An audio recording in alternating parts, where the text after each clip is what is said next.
What if your government looked you in the eye and declared America was under invasion but couldn't produce a single shred of evidence? Imagine hearing those words not from conspiracy theorists on the fringe, but from the highest levels of authority, echoed in the halls of power where national security decisions are made. That's exactly the scenario that erupted on Capitol Hill when a congressman confronted intelligence leaders and accused them point blank of lying to the American people. It wasn't theater, it wasn't a gaffe. It was a moment that cut through years of scripted hearings and forced a rare, uncomfortable truth into the open. And once you hear what happened, you'll understand why that clash left the room stunned into silence. Mr. Castro. Thank you, Chairman. Tulsi, you and I came into the Congress together in 2013. And Cash, you and I was serving on the Intelligence Committee when you worked on the Intelligence Committee. And John, you and I are both from Texas, and we both served together on the Intelligence Committee. The idea that this information, if it was presented to our committee, would not be classified, y'all know is a lie. That's ridiculous. I've seen things much less sensitive be presented to us with high classification. And to say that it isn't is a lie to the country. I want to ask the generals now. The NSA is principally in charge of intercepting things like signals intelligence from other countries. General, I want to ask you, if your organization, your agency, intercepted something like this from Russia or China or some other country, would you consider this classified information? Representative, we would be classifying based off of our sources and methods. So those would be the things that, in terms of how we process, how we would be able to obtain the information and how we'd report it, we would classify based off of our source and method. So if you knew that the Secretary of Defense and the National Security Advisor of Russia or China and the head of the Foreign Ministry and all of the folks who were associated with that signal chain, if you intercepted that information, General, would you consider it classified? So it would be classified based off of our collections. So the NSA would classify it, would Based off determine it of as classified.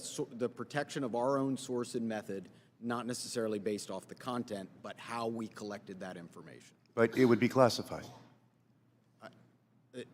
Well, we certainly wouldn't be collecting on a U.S. person conversation. No, I understand. I'm We're saying collecting if you did your job and collected it from the Russian Foreign Ministry and the National Security Advisor and the Secretary of Defense and the President's Chief Advisor, there is no way, having sat on this committee for 9 years, that somebody would come in with that information and give us something that says, unclassified, you can walk out of this room with this information and give it to whomever you want. You know, with all respect, you and I worked on the committee at the same time. Tulsi, you and I came in together. I've never had an issue of beef with you.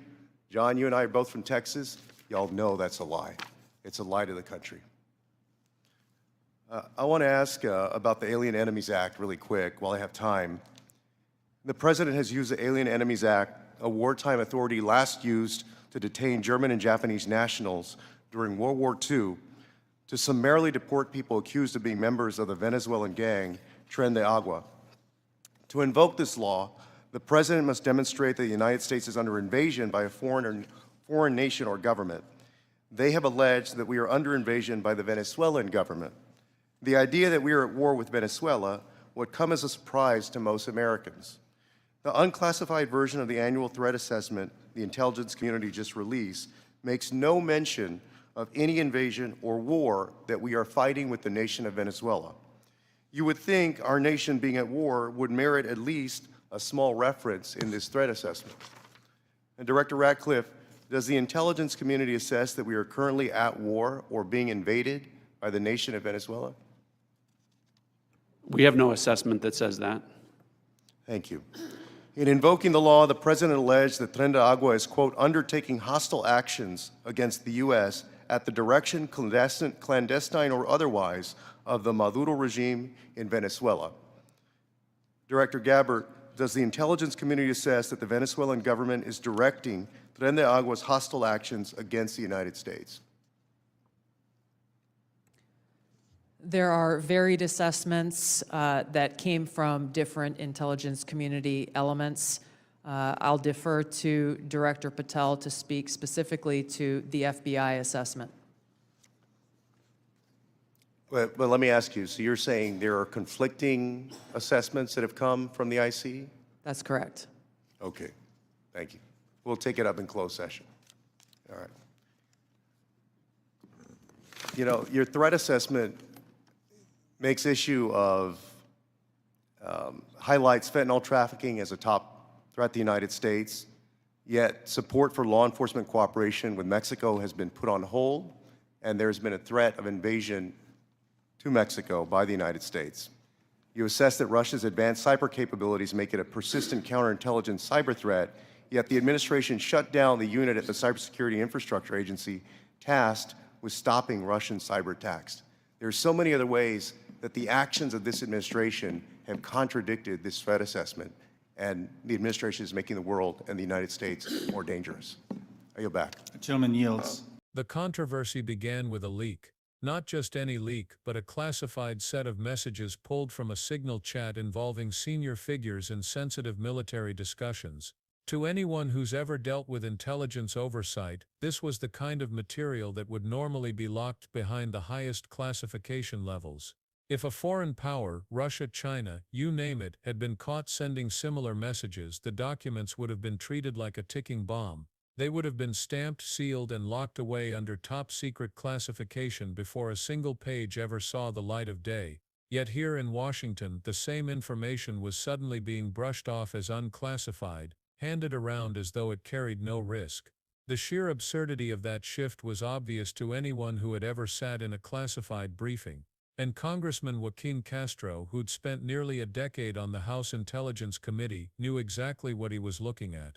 His response wasn't mild frustration, it was outrage. He leaned forward, looked directly at the officials testifying, and cut through their hedging words with a blunt line that echoed across the chamber, "That's ridiculous. You know that's a lie."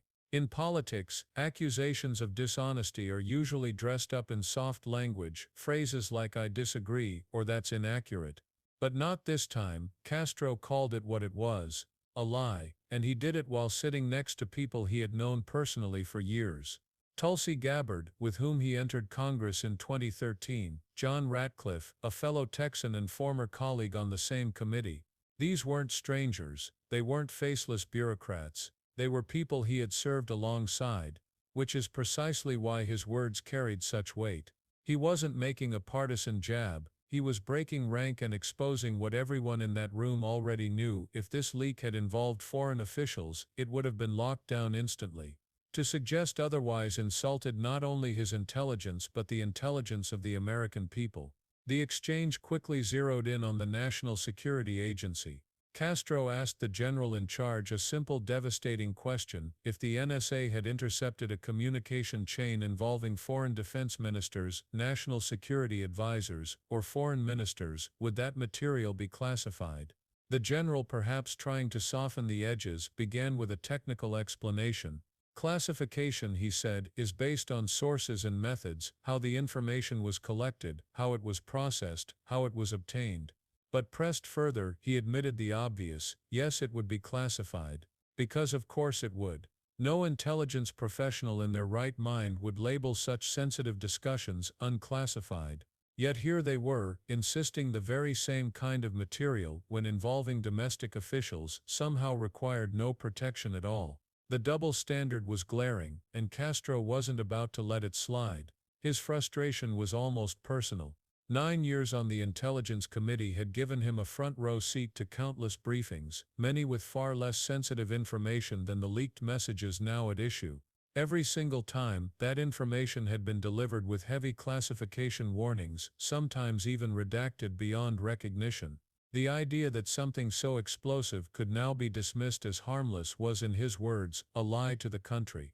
He wasn't just sparring for sound bites. He was drawing on lived experience and saying aloud what the officials on the other side of the table didn't want to admit. Classification rules were being bent not for security reasons, but for political convenience. But the story didn't end with secrecy. It pivoted into something even more disturbing. Castro turned to the Alien Enemies Act, an obscure wartime law almost never invoked in modern times. Its last major use dated back to World War II, when German and Japanese nationals were detained under sweeping wartime authority. The law gives a president extraordinary powers, but only under one condition: the United States must be at war or under invasion by a foreign government. To use it outside those boundaries is to twist its meaning beyond recognition. Yet here it was being dusted off and wielded again, not against enemy soldiers or spies, but against individuals accused of ties to a Venezuelan gang known as Tren de Aragua, and the justification. The White House claimed America was under invasion by the Venezuelan government. Invasion, a word with precise explosive meaning, suddenly tossed into the political lexicon like a grenade. Castro knew how dangerous that claim was, because while rhetoric can be cheap, laws are not. Invoking the Alien Enemies Act requires legal proof of invasion, not speculation, not suspicion, but evidence. Yet when pressed, intelligence leaders could not produce any. The unclassified annual threat assessment, the gold standard document outlining national security risks, made no mention whatsoever of Venezuela as an invading force. Not a single line, no indication the country was at war with the United States. No sign of hostile military actions directed by Caracas, nothing. Ratcliffe himself admitted under oath, "We have no assessment that says that." Still, the administration had leaned on invasion language to deport individuals, to stretch executive authority, and to paint a domestic security challenge as though it were an international act of war. The gap between reality and rhetoric was staggering. And it's here that the broader consequences come into view. If a president or any administration can redefine the meaning of war or invasion to fit political goals, then every safeguard written into law becomes vulnerable. Laws crafted for moments of genuine national peril risk becoming tools for everyday political maneuvering. Castro's confrontation highlighted exactly that risk. By calling out the misuse of classification and the misuse of wartime authority, he underscored a deeper principle: national security should not be politicized. Because when it is, the truth becomes optional. And once truth becomes optional, public trust in every institution begins to collapse. The danger isn't abstract. Imagine a world where every uncomfortable fact can be downgraded to unclassified the moment it threatens those in power, where every inconvenient enemy can be inflated into an invasion if it justifies sweeping executive actions. That's not oversight. That's not democracy. That's the slow erosion of accountability disguised as law, and that's why Castro's words landed like a hammer. His line, "You know that's a lie," wasn't just directed at the officials in the room. It was directed at a system increasingly willing to bend truth until it breaks. A system where secrecy is used not to protect the people, but to protect reputations. Where wartime laws are invoked not to defend the nation, but to defend a narrative. Even when intelligence leaders tried to soften their answers, the contradictions spilled into the open. Asked directly whether the Venezuelan government was directing hostile actions against the United States through Tren de Aragua, Director Gabbard admitted the assessments were varied. In other words, the intelligence community didn't even agree among itself. Conflicting views, no consensus, certainly no evidence strong enough to declare America under attack by another sovereign nation. Yet still, the machinery of wartime law had been put in motion, deportations justified, legal precedent twisted, and all under the shadow of claims that could not be backed by facts. That is why this hearing stood out. Capitol Hill sees countless confrontations, but most fade quickly into the background noise of partisanship. This was different, because Castro wasn't grandstanding, he wasn't angling for headlines. He was exposing a dangerous double standard that threatens to warp how America defines threats, classifies intelligence, and wields extraordinary powers. He reminded everyone watching that truth is not a partisan commodity, it's a foundation of governance.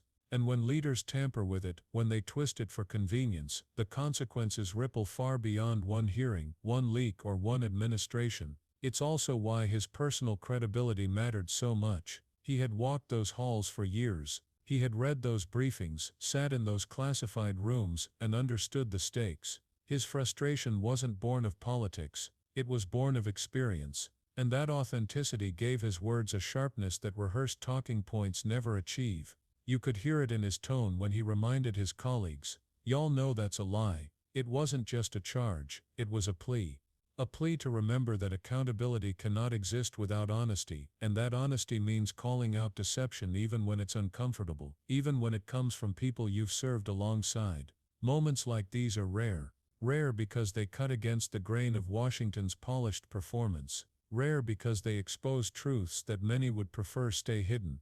But rare also because they remind us what oversight is supposed to look like. Not polite agreement, not passive nodding, but hard questions, blunt honesty, and refusal to let lies slip by unchallenged. Castro's stand was more than a political moment. It was a warning that when truth is bent to serve power, democracy itself begins to fracture. And so the question lingers, if our leaders can look the public in the eye and deny what they know to be true about intelligence, classification, and national security, then who is really protecting the American people? Who decides what is fact and what is fiction when the institutions built to guard the truth bend under pressure? That's the heart of this story. Not just the clash on Capitol Hill, but what it means for all of us watching from the outside. If you believe that honesty and accountability still matter, then don't let this moment vanish into the noise. Share it. Talk about it. Remember it. Because truth should never be optional. And if you want to see more stories that pull back the curtain on power, subscribe to this channel, hit that like button, and stay with us. Together we can make sure these moments of raw honesty don't disappear but instead become the sparks that keep democracy alive.